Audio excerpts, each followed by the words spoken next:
Hello, everybody, and welcome along to another week of RPL recaps. Week 16 now we are on, and as always, there's a lot to talk about. For this recap, I'm Ryan Searles. Alongside me will be Faded Knights 15 to recap this most recent week's action in RPL. But we got to tell you about a lot of things. And starting off, we had Invade Ernest's first pole, Penguin win his third Tier 2 race, and Jack Miles win on his birthday weekend. But we won't start with that in terms of how we get in depth to things throughout this episode of RPL Recaps. First, we're going to talk about F1 Shorts getting moved up to Tier 1. Now, this happened in Baku during the Tier 2 race when he had a sprint pole 2/10 better than the Tier 1 pole, which, by the way, had a slipstream which earned Red Bull their 100th Tier 1 pole. With F1 Shorts moving up, he's not a full-time driver at this moment, but the question becomes, Faded, is this the right or wrong move? I personally think, Ryan, it is the right move for F1 Shorts. He's shown impressive qualifying pace throughout those Tier 2 races, but his race pace needs to be better if he wants to compete in Tier 1. Now, with that being said, I think it's going to be a challenging move for F1 Shorts. He has to get adapted to that mindset of competing with better drivers. You saw in that race in Zandvoort at his home track where he was battling Matoki.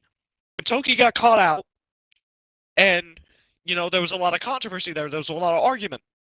Shorts has to get that ego down. He's got to get everything under control if he wants to stick it in RPL Tier 1.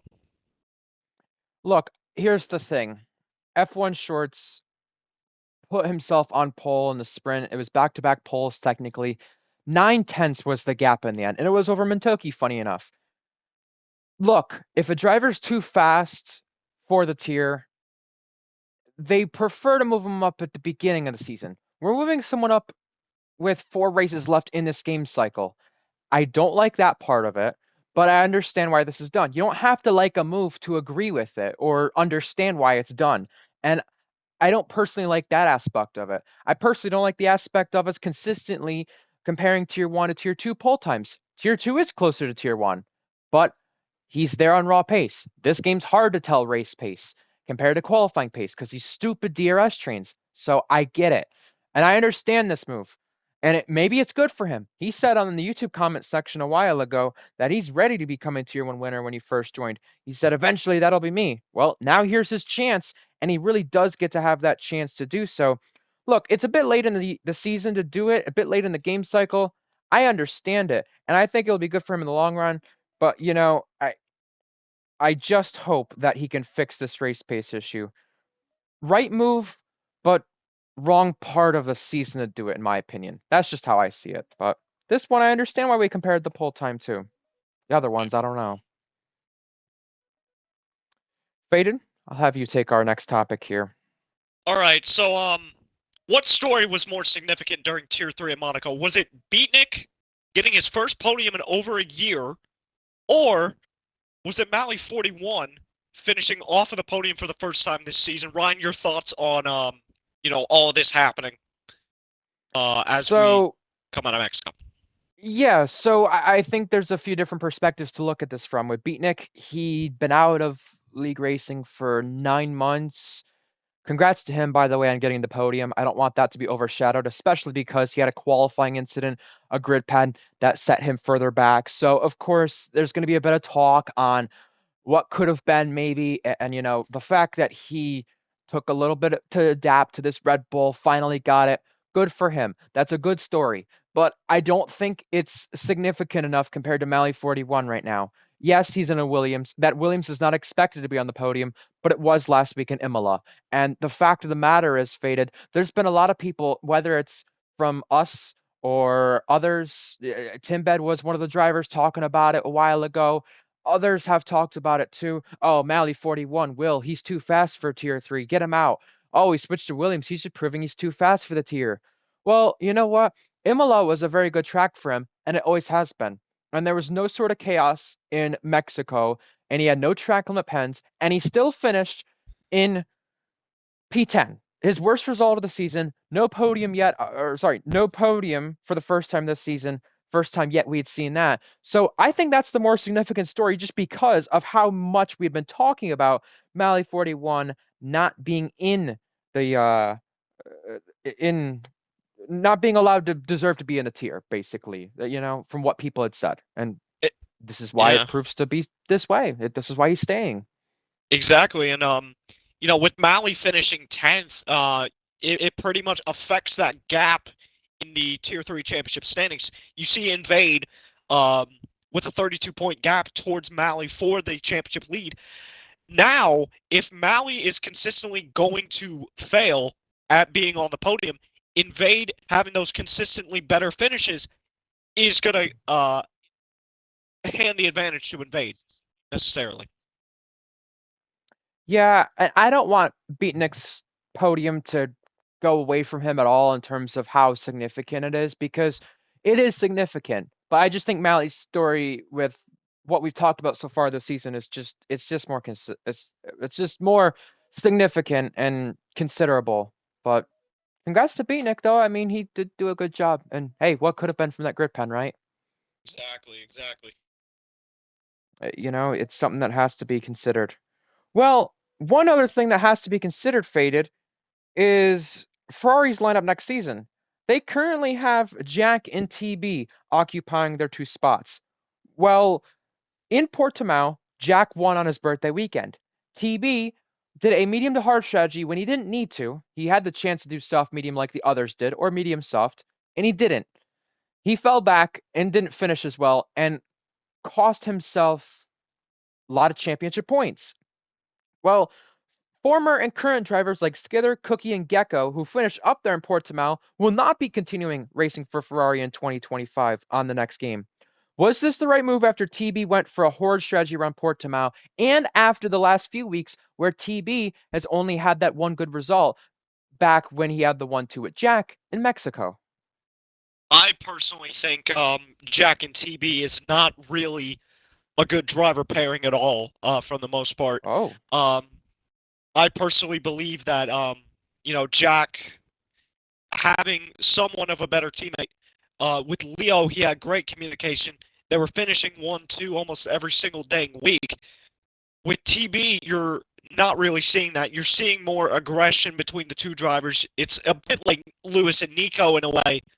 And yeah, I'm just not liking the team chemistry over there at McLaren. wow. I entirely disagree right there. Look, with Sczther's situation, I'll bring up Gecko and Cookie for a moment. Gecko, track limit penalties, is incidents. Okay, count him out of it. He wanted out of Ferrari because the car. Cookie didn't really like how things were going, and he had a lot of bad luck there. He finally got his first podium of the season. But Sczther's the talking point here. Sczther won back-to-back races for Ferrari, and Ferrari were looking at things like, ooh, maybe we should have resigned him. But when contracts started signing up, Sczther had not got that first win yet. He only had the one podium. So I think it's understandable with Jak and TB as the lineup being kept that way. I don't think they need to change it. But the problem, Faded, and I see your point, but TB has been on not the best of form recently. Finally, he got the qualifying stuff figured out. Mexico, he's been holding himself back, and the championship hopes for him are going away. I think this lineup with him and Jak is a really good lineup, but he's got to get all the strategy and all the bad luck and all the stuff figured out before next game, or else it's not going to be the same lineup like it was at McLaren. No, it will not. And that's something I'm sure Invade is probably considering in the back of his mind and saying, what did we do? I mean, Exactly. they don't really have a lot to think about in terms of this lineup until Sczther started winning. And fair play for Sczther kind of disrupting that. You wouldn't expect that. So, what's the word is what we're going to be talking about now. It's where us two analyze each topic coming up and fill in a word for the blank. Our first one involves title hopes from Tier 2 and Tier 1. And we start with Reece Dainty's Tier 2 title hopes and TheFakeTB's title hopes in Tier 1 are blank. Faded, fill in the blank. Out of the picture. And why is that? I personally feel like if Reece Dainty continues to, just fall back and finish behind Night Owl, it's gonna go away from him. And with TB's bad strategy in Portimao, that hinders him 100%. With that being said, those two have to do sort of a Wolverine clawback. They have to put in the work. They have to, shift their mind into playing offense 100% of those races and make sure that championship lead is clawed back. So I think the word I'm going to use is fading. Fading because, and no pun intended, but fading because TB and Reece, and I think they're some of the best drivers in their tier, respectively. They're doing this to themselves. TB because the strategy, TB realizes that instead of trying to be on defense, really, in terms of his teammate, he's having to attack and attack and attack, and it's all going away.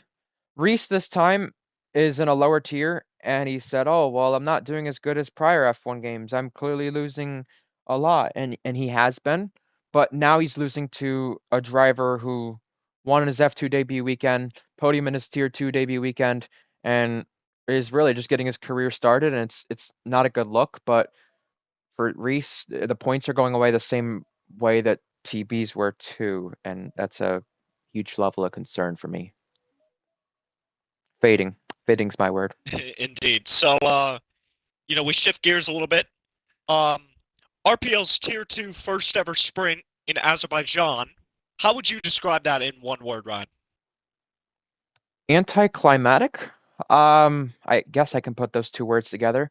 I say anticlimactic because, but the thing is, I say anticlimactic because really this event was hyped up, or I could say overhyped as well. Either one work, but this event was hyped up to be something really good and really great and chaotic with the 9-lap sprint. It was just a really good DRS race at the front of our field, and it was very enjoyable, but it wasn't utter chaos. And I think that's good because sometimes you need good racing without the dirty driving or the chaos itself. We didn't have anything like the F2 races we had here, which is probably for the better. But yeah, Faded, I think this one it was just a little overhyped and anticlimactic, whatever one you want to use. So yeah, but hey, it was good to see. I'm personally going to say it was a little bit of a overrated sprint to say myself. Of course, with all the reasons that you said, it was very anticlimactic. There wasn't a lot of chaos that we usually see around Azerbaijan, but it still provided some good racing. I won't lie. I mean, with that being said, I think the races that follow that Azerbaijan sprint should be more cinematic than that was. Yeah, and I think part of the problem is just this game, you get stuck in a DRS train, you're really not wanting to lose so many points if you make a mistake. And we saw minor mistakes, but not big enough ones that allowed people to be outside the points like you would have in the actual event, like we did actually have. Yeah. So that was a little difference to say the least. 5 edits I want to make in terms of things we're not going to mention in our big finish. And before our big finish, we should talk about Netsky is now full-time McLaren Tier 2 because of what we mentioned from F1 Shorts. Congrats to him. Big move for Netsky. Our Tier 1 lineup for next game is entirely full. All 20 seats have been filled. So, obviously mentioned F1 Shorts and others. They wanted to change people in certain tiers, or at least thinking about it. Well, F1 Shorts now got moved up. He's a reserve. There's no space for him, so he will have to be fighting for his life pretty much. SV's pedals are still broken, so as of the current moment, he will not be racing in Canada this weekend, and we'll hope for SV to get that fixed. EXO, he would have had a home race this weekend, but it was his scheduled final race in RPL due to changing jobs and moving places from what he said. So his future's unknown, but another P4 finish. Congrats to him as well. So that's a good way to end off if that's how he's ending off, unless he does come back in the near future. You just never know. And one other thing before we get to our big finish, clocks have changed for our US members, meaning you talk about Eastern Standard Time to British Standard Time. It's a 4-hour difference. I guess you could take a country like Germany. It's a 5-hour difference, and you get the point, so on and so forth. So our clocks change. That goes into effect starting this weekend and this week for RPL action. So, time to get to our big finish, folks. We're going to start by talking about the Alpine driver in Tier 1. JTK is now officially an RPL steward. Faded, your thoughts? My thoughts on that is that JTK is the right person to pick for the job. He has the experience. He races in multiple leagues. He's pretty much the Dutch Warrior. He's a champion in RPL. I think it's the right decision. He can provide his expertise from racing on a circuit and provide it into stewarding those clips through all the tiers. Absolutely. Absolutely.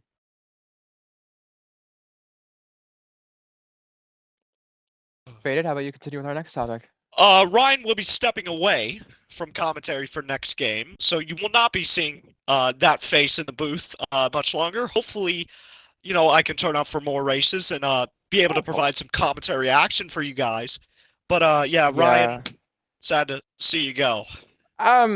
Yeah, look, for me, it's more I like the idea of commentating as of recent with how it's been the last month or two rather than actually doing it itself. And I've not had the fun, and I kind of knew this was coming. So yeah, we'll talk about that more eventually.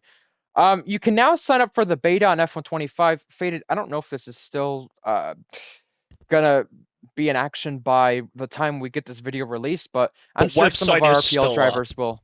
Okay, so I'm sure some of our RPL drivers have probably already signed up for it. So I will find out. Thank you for that. Our next one. Yeah, and shifting gears a little bit, red flags will now be enabled in RPL Tier 1 for the rest of this game cycle and will be kept on reduced. We saw 2 red flags in Monza. We're gonna see more probably. China this week for F1. We'll see if there's any red flags. We had a lap one collision that involved 3 cars going out of the race here in season 8. I'm sure that bring out a red flag based on this game with how things are. So to our contract situation, Wrecked by Storm promoted to Alpine for season 3 of Tier 5, or sorry, season 5 of Tier 3, excuse me. He was going to be Williams faded. I don't think this is too much of a surprise. Not much of a difference, really. No, no, not at all. But speaking of who's gonna be in that Williams for Tier 2, that is Isha going full time in that seat. And then you got Invade going to the Sauber as well full time. Yeah, I think for Isha's case, you know, didn't get to see a lot in Baku, but I'm sure we'll get to see more. Invade, this is interesting because he's changing assists, so keep an eye on Invade for next game with that being said. Price is not doing tier 3 Sauber though. Speaking of tiers, both Alpines scored points around Mexico. Biscuit, the Alpine, he is full time for that car in season 5 of tier 3 next game. Bazistia, though, he still remains without a seat for next game. So Faded, I think that's a very well performance from both them, proving themselves very nearly and dearly like they needed to. Well, Bezestio, let's just mention him real quick. He was almost without a seat because of a controversy within his own academy. So Correct. seeing him score points in that Alpine is definitely a redemption. If he can get more than that, Yeah. it's going to show RPL why he belongs. Yeah, I agree. Yep, and Beatnik and SV in Tier 3, they have collided in 2 straight races, right? They've had arguments within their own academy. They've said a lot of choice words that cannot be said live on this broadcast. And we've had to step in and, separate that argument. I feel like it's babysitting between those two. I think Beatnik will be glad SV's not racing this week. I'll just put it that way. Indeed, Yeah, yeah. just not what you want to see, but maybe we have a future rivalry going out right there. Speaking of, I guess disagreements in terms of how things got changed here, Park Ferme now on for every RPL race once again. Nevsky Ugh. lagged out and it retired his car right away in Tier 3 Mexico, while Lennon lagged out during Tier 2 qualifying, and he achieved his first podium of the season after having that happen. Faded, I guess you could say, it's safe to say this is a story of two tales then in terms of how it could go. Park Yeah, Summer's back on though. yeah, polar opposites. It's like North Pole and the South Pole. Which one do you want to be on? I would rather be on that South Pole where Lennon's at. Not wrong, and I would not want to be on NRM KVS's side after Portimao with that controller. You want to take No. us through that? Yeah, his controller broke on a chance of a podium. Now, whether that's a standard Xbox controller that came with the console, or you're using a PowerA wired controller that you just bought from Walmart or wherever the UK equivalent is, no, go out to Best Buy, buy yourself a scuff controller because those things are freaking durable, and race with that.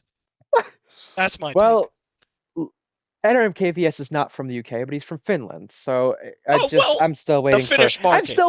I'm still waiting for him to finish on the top step of the podium. I still want to see it. I think all of us do. That'd be a good story for KVS. Well, I do want you to talk about someone else from Ferrari Academy because there was some interesting choice words with some Academy teammates. Yeah, my good boy Portugal. Minico. He was fuming with Academy teammates in Portimao, and he has taken note of Netsky being the Merc TP on F125. The problem with this, though, is that every seat's filled. The only hope for him is someone like Red Fire to go down to Tier 2, which he's been performing well as of recent. Then you'd have Maxwell, who would not go down to Tier 2. So look, Minico, he could change to reserve there. I don't know what will happen, but he did take note of it and was getting quite frustrated. I feel bad for him because it's quite constant, and he's seeming to always having to prove himself.